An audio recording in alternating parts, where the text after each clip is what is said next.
वगैरह की भी ज़रूरत है, खेमों की भी ज़रूरत है कुछ फैमिलीज़ को, कुछ को मिल भी चुकी हैं। और इसके अलावा जो है ना ये मच्छरदानियों की डिमांड कर रहे हैं, खुश्क राशन का डिमांड कर रहे हैं, क्योंकि अगर खुश्क राशन को दिया जाए तो मेरा ख्याल है कि वो ज़्यादा बेहतर होगा।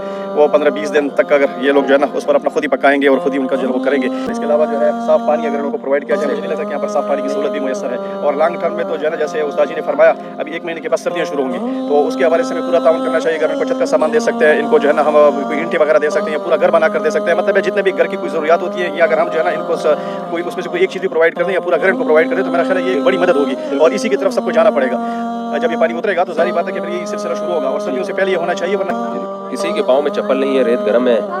हमें पहले पता होता तो हम चप्पलें ले आते बहुत सारी।